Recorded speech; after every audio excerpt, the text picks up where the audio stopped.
You're a podcast listener, and this is a podcast ad. Reach great listeners like yourself with podcast advertising from Libsyn Ads. Choose from hundreds of top podcasts offering host endorsements, or run a reproduced ad like this one across thousands of shows to reach your target audience with Libsyn Ads. Go to libsynads.com now. That's LIBSYN ads.com.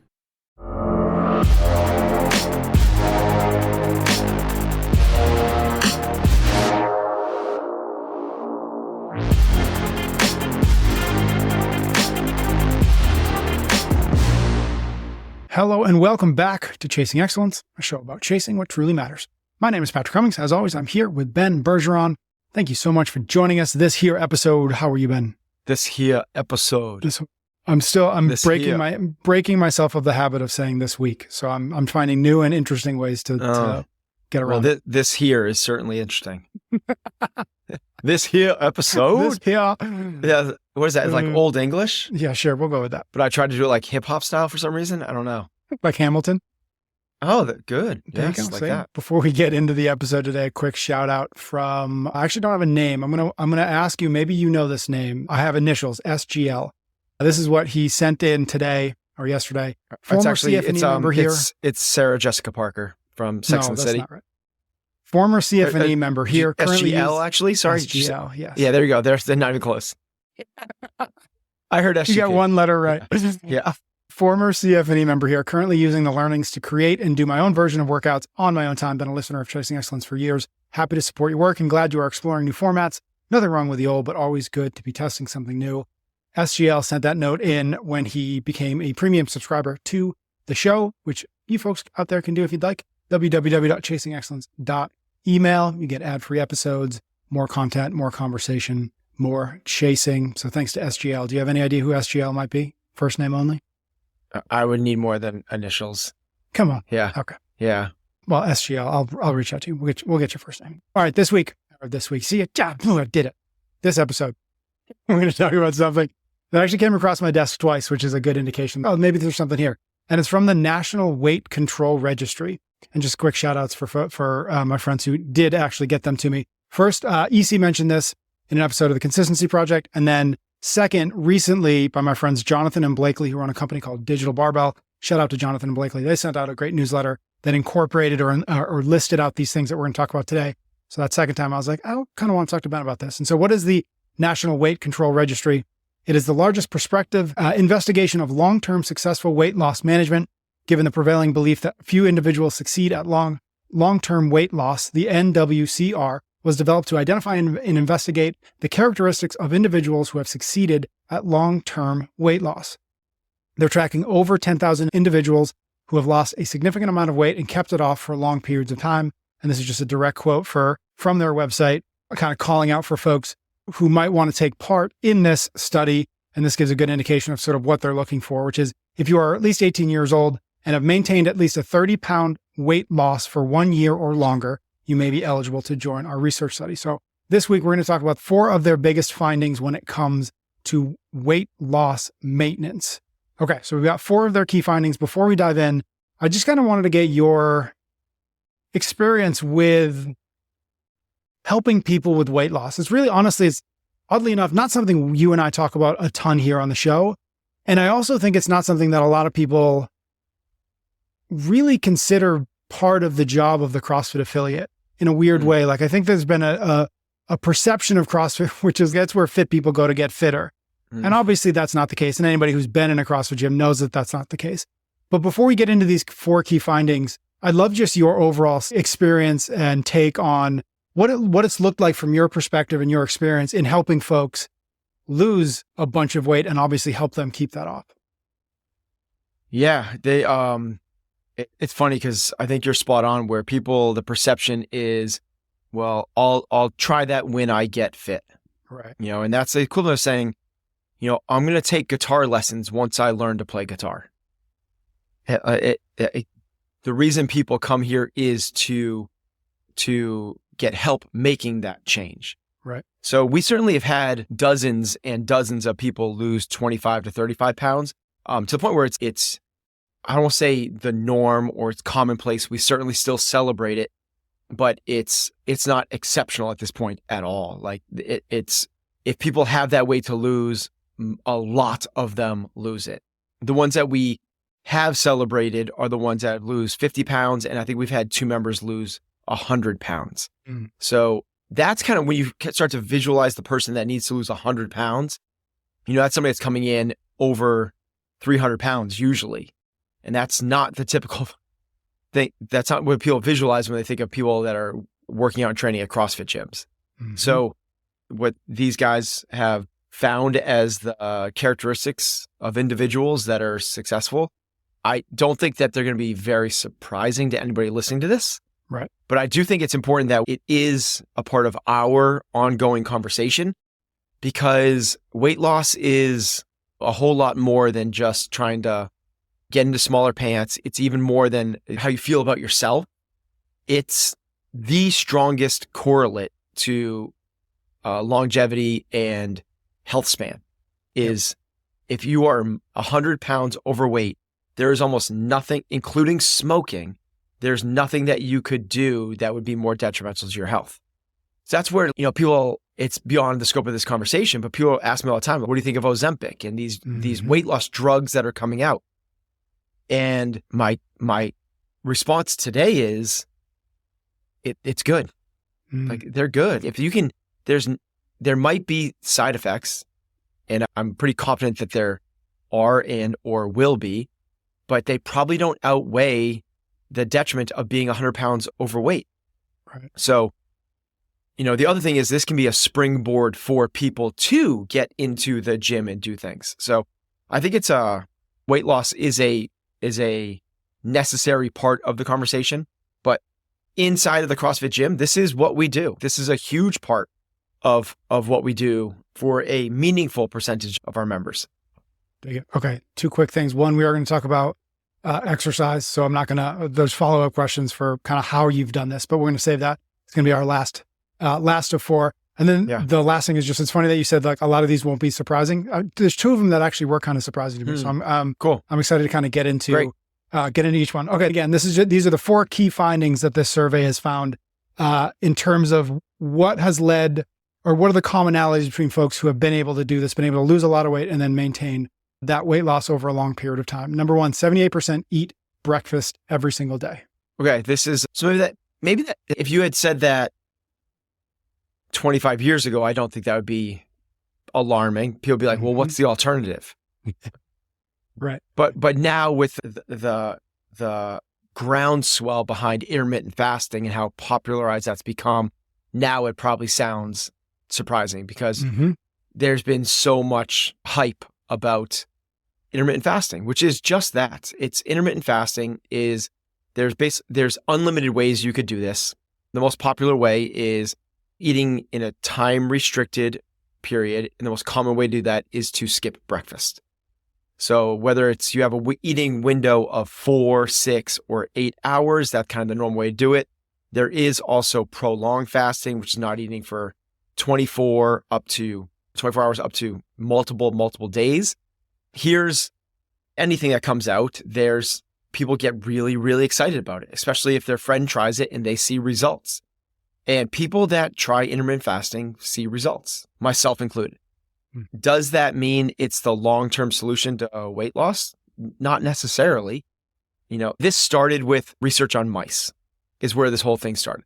So first, I think they did it like most scientific experiments having to do with nutrition. It starts, I think, with yeast, and then they go to worms, and then they go to mice. And when they go to mice, they gave them the same feeding windows that we have.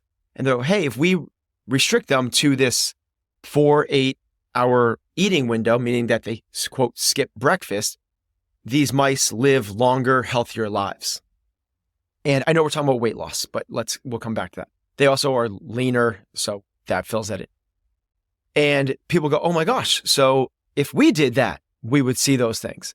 And what we fail to consider when we would just go immediately to this, there's scientific studies that do this, and we are not mice. We don't live in isolation inside of laboratories. We are exposed to the world. We have a whole bunch of different stressors on us. We have different DNA and biology, but the biggest one is we have different lifespans. So the eating window for a mouse in a day is the equivalent of us not eating for multiple days. It's not this, if we were to take the ratio of the amount of time that they're not eating to eating, well, it's the same in a 24-hour period, but mice only live for a few years where we live, for upwards of 10 decades. Mm-hmm. It's not the same. We would have to fast much, much longer, not intermittent. We'd have to experience actual fasting to see those benefits. And then people try to associate that with autophagy and, meaning the cleaning out of the cells and starving the cancer cells and boosting immune system and give your body a chance to digest. There's lots of proponents of it. I have done it. I have done multiple 3-day fasts. I have done 24-hour fasts, and I've spent about 3 years doing intermittent fasting. Do I believe it's the solve? No, I don't. I think it works if it lowers your calorie intake. Mm-hmm. Full stop. Now, what people end up happening, and the reason that people that eat breakfast see bigger long-term effects is because breakfast is satiating, meaning it makes you feel full, which means you're not then starving and overeating during your feeding window. That's really what it gets down to. It just becomes calories in, calories out, and then the big ... punchline, underline it, put it in bold and italics it, is what is sustainable. Mm-hmm. That's the whole thing. So yes, if you intermittent fast and you eat less calories for 3 weeks, 6 weeks, or 12 weeks, there's a very good chance that you will, if you're eating less calories, lower your weight during that period. As this study said, is successful over a 1-year period. Will you be doing that same practice 12 months from now?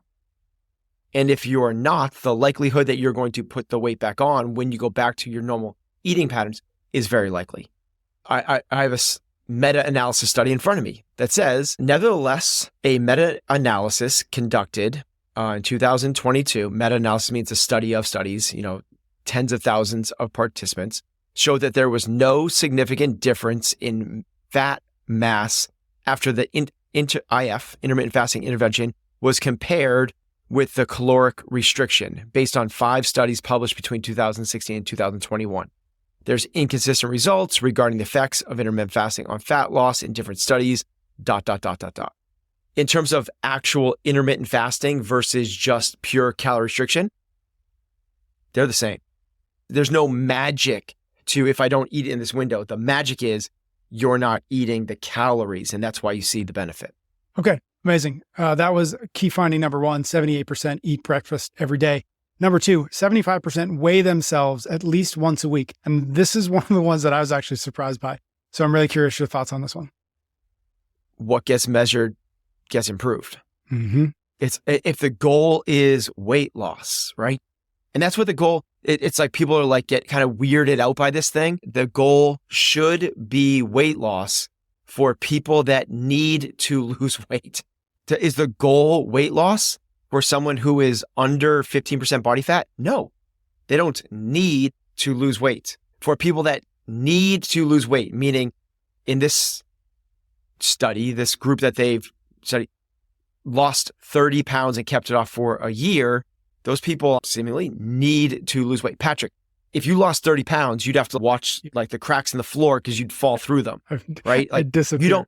You don't need, you turn sideways and you disappear. You don't need to lose weight. So this is not for you. But it's like anything, like a business that needs to control expenses. Imagine if a business needed to control expenses and they didn't on a weekly basis find out where their expenses, or on a monthly basis at worst, did try to figure out where their expenses were. And they were just we just hope it's kind of there. It's really obvious why this is such a powerful one. What gets measured gets improved. It's as simple as that. I think the 2 reasons maybe that it surprised me. One is because I think it's something that can be very easily avoided, right? I imagine yourself in this position. You've got all this weight you want to lose. You're working towards it. And every single week, knowing that at best it might be like 2 or 3 or 5 pounds down, if at all, right? Because as we know, some weeks are 0 or even up 1 or 2. And so the constant reminder of stepping on every single week, again, I would imagine that would be a very easy thing to avoid. And then the other thing is, what can also happen in this scenario or with an individual with this kind of challenge is it all becomes about that scale. And if on Monday it wasn't lower than a previous Monday, then that's suddenly very defeating. And it's suddenly a little bit harder to eat a little bit cleaner, get to the gym, right? Like there's a weekly point where you could have an excuse to say, this isn't working. I can't do this. I'm never going to do this, et cetera. So I think those are the two reasons why I was surprised that 75% of the folks who are successful do in fact weigh themselves. And maybe it's because those 75%, it's because they've gotten over those two things, right? Yeah, I think that's the way, I don't know how to frame this the way that makes sense other than of the people that were successful. Yeah. 75% weighed themselves. It doesn't say Correct. Of the people that weighed themselves, 75% were successful. It's of the people that were successful, 75%. So it's of 75% of the businesses that hit the $100 million mark, track their revenue expenses in a month-to-month basis. That's not saying if you track your month-to-month expenses, you will be successful. Right. It's right. kind of, it's what is the lead, what is the lead? And the lead is they were successful. We're going to jump into the last 2 of the 4 key findings in just a minute. But first, a quick word of thanks to a few sponsors. We're brought to you this episode by BonCharge. Let's take a moment to talk about an absolute game changer for your health and wellness routine, the BonCharge Infrared Sauna Blanket. Learn more by going to boncharge.com. Make sure you use the code EXCELLENCE to save 15% off your order.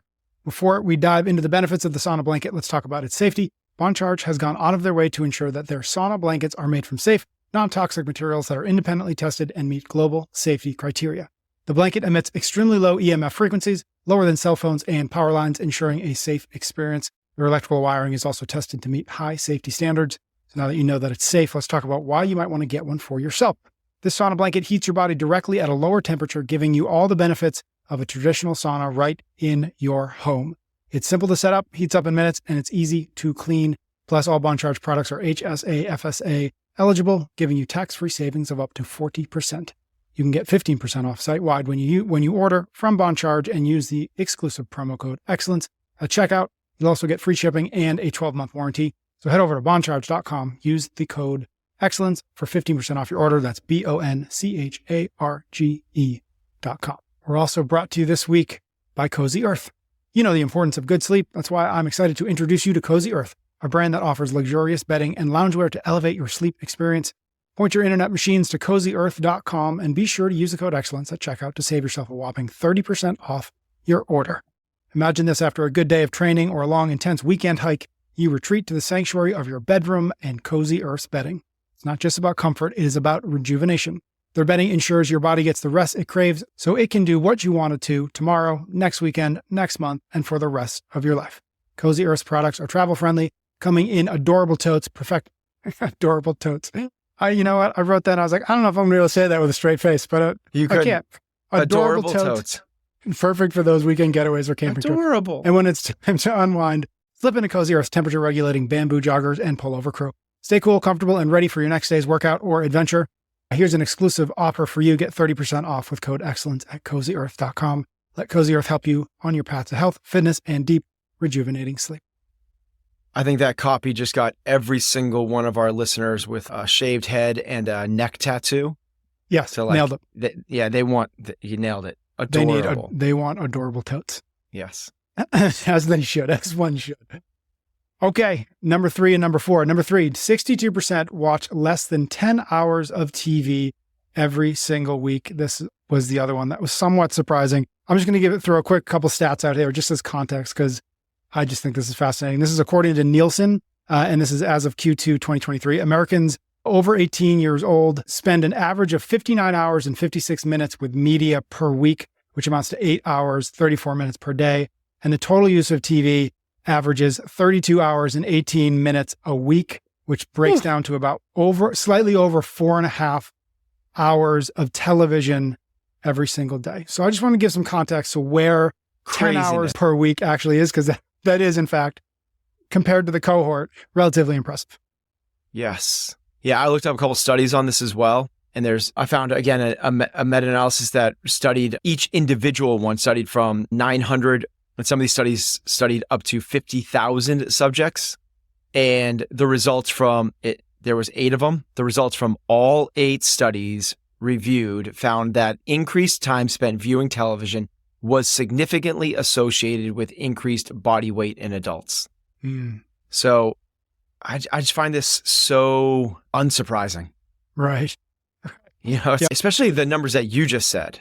So if the normal person is going to sleep 8 hours, they're going to work 8 hours. That leaves the remaining 8 hours. Then, if you're spending that 4 of those hours watching TV, the biggest thing is you're in this sedentary space where the fridge is calling your name. Like you're not putting yourself in a good environment.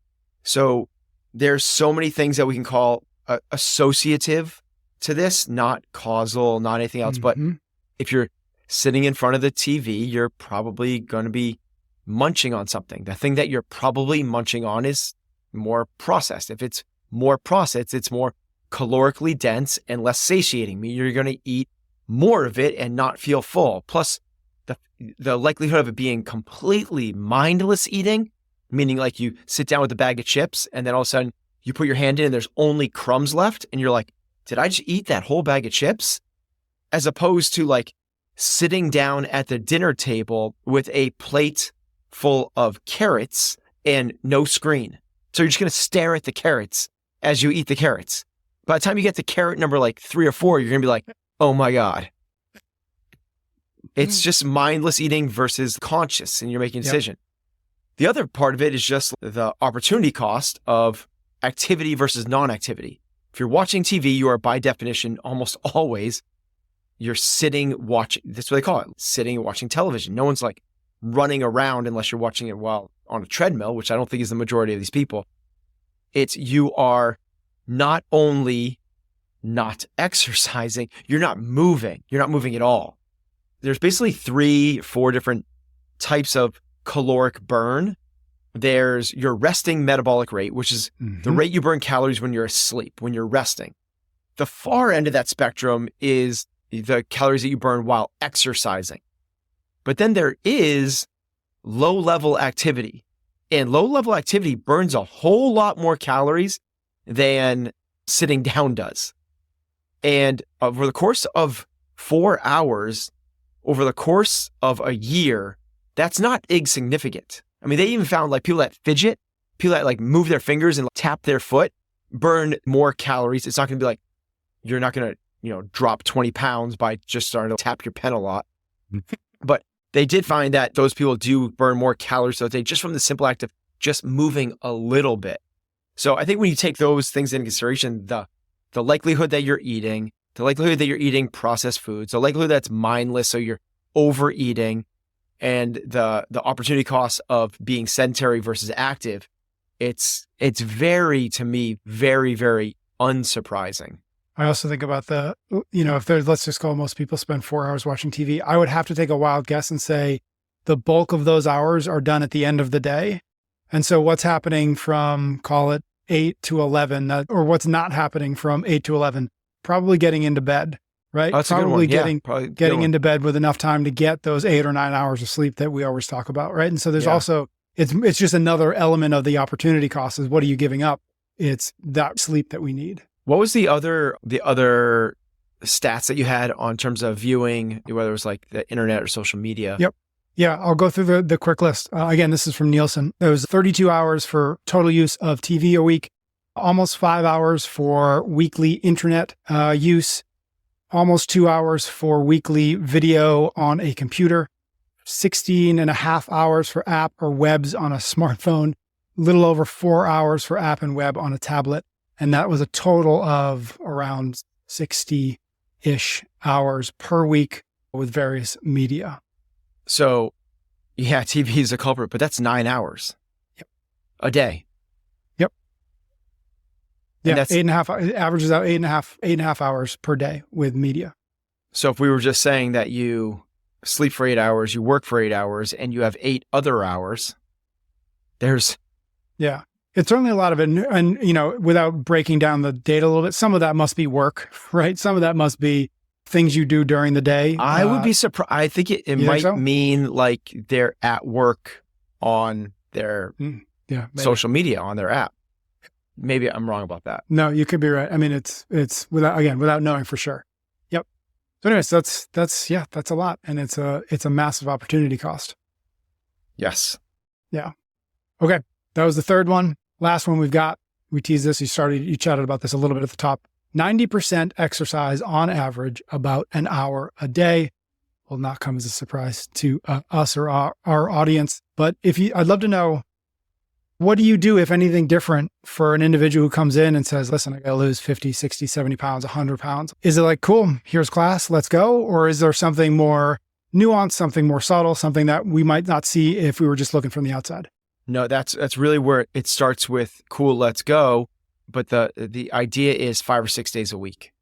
The way we've structured the prescription in terms of the way that we talk about the trickle-down effect, the thing that we think is the first domino, because where do you start, right? Is it about eating breakfast? Is it about not watching TV as much? Is it about eating your vegetables? Is it about lowering your fat, your calories, macros? Is it about, should I be running? It's 5 or 6 days a week. Mm-hmm. As this study just alluded to, an hour a day, every day. And what we're saying is show up to the gym 5 or 6 days a week, because we also know the other benefits of being around this type of community. We shared the stat on here before, but I'm going to get the actual number right. In my head, there's over 150% more likely to be overweight if your friends are overweight than if your family is. Mm-hmm. So it is not your past. It is not your upbringing. It is not your DNA. It is what you consider normal. Who are you hanging out with and what are they doing?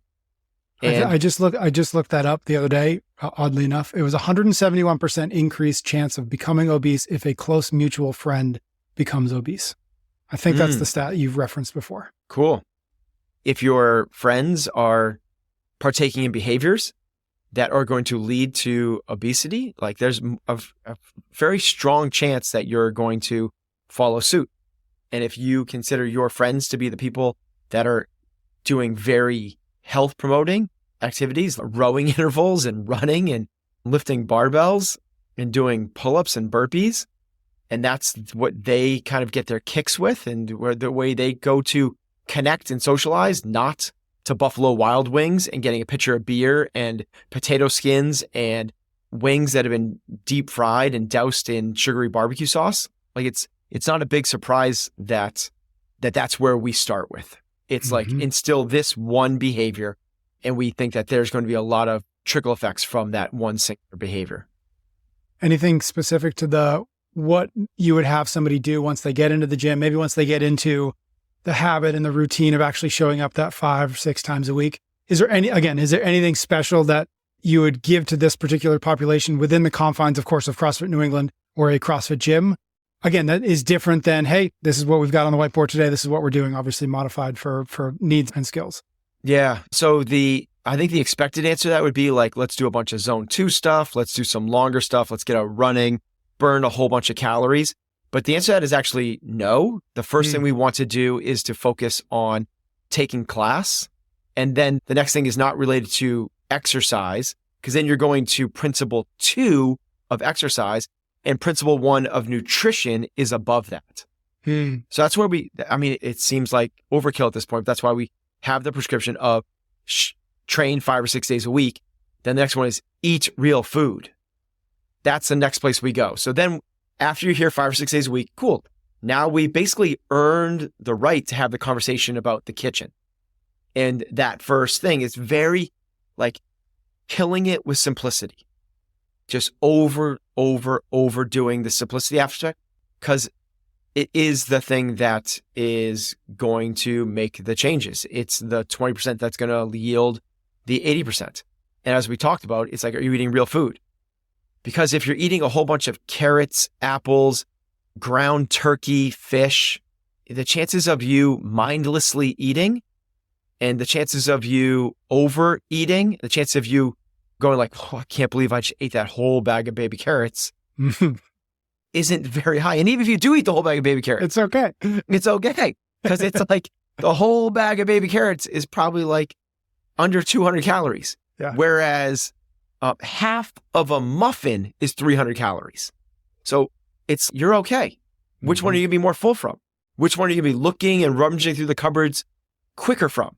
So that's where we go. And now that we got that one in, let's not go deeper into that. Let's not talk about omega-6 versus omega-3. Let's talk about prebiotics. Let's talk about intermittent fasting. Then we go to, let's talk about your sleep.